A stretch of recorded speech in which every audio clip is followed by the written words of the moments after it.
राम जी ने जैसे बाली पर बाण छोड़ा, बाली वहीं मूर्छित होकर गिर गया। भगवान राम उसके निकट गए और उसे उठाकर अपनी गोद पर बैठा लिया।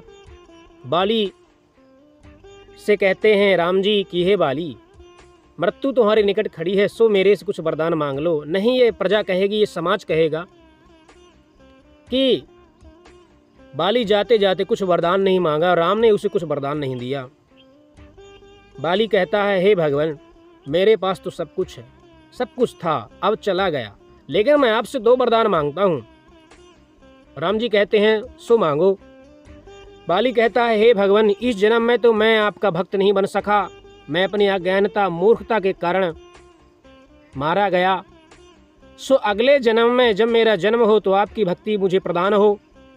दूसरा वरदान यह है भगवान कि यह मेरा पुत्र अंगद जो मेरे समान बलशाली है और विश्वसनीय है, जो आपको पराक्रम में रावण से सहयोग प्रदान करेगा, आपकी सहायता करेगा।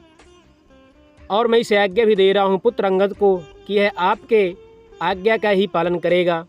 आप जिसके भरोसे लंका जा रहे हैं, मेरा भाई सुग्रीव, ये जब मेरा सगा नहीं हुआ, राजपाट पाकर मुझे भूल गया, तो ये आपका क्या सगा होगा? जो सगे भाई का सगा नहीं हुआ, आपका कैसे होगा भगवान? ठीक वैसे हुआ था, सुग्रीव भगवान राम को भी भूल गया था। जैसे बाली का वध हुआ था तो सुग्रीव को राज्य से करवा के आए लक्ष्मण जी, तो सुग्रीव भूल चुका था राम जी क्योंकि कोई मेरा मित्र है, वहाँ अग्नि के समक्ष मित्रता का संगठन किया था कि हम मित्र, हम तुम्हारी सहयोग करेंगे, तुम्हारे साथ रहेंगे। लेकिन जैसे राज्य गद्दी में बैठा सुग्रीव, वैसे भगवान श्री राम को भूल गया। तब लक्ष्मण क्रोधित होकर गए किष्किंधा, तब थर-थर काँपा सुग्रीव, फिर आया प्रभु की शरण में और फिर माफ़ी मांगा। बाली ये सब बातें जानता था सुग्रीव की कि ये कैसा है, क्योंकि उसी का ही भाई था। तब राम जी कहते हैं ठीक है तथास्तु, हम तुम्हें 2 वरदान देते हैं, अगले जन्म में तुम हमारी भक्ति पाओगे और इस जन्म में तुम्हारा पुत्र हमारे सम्मुख रहेगा, निकट रहेगा और उसे हम बहुत प्रेम करेंगे।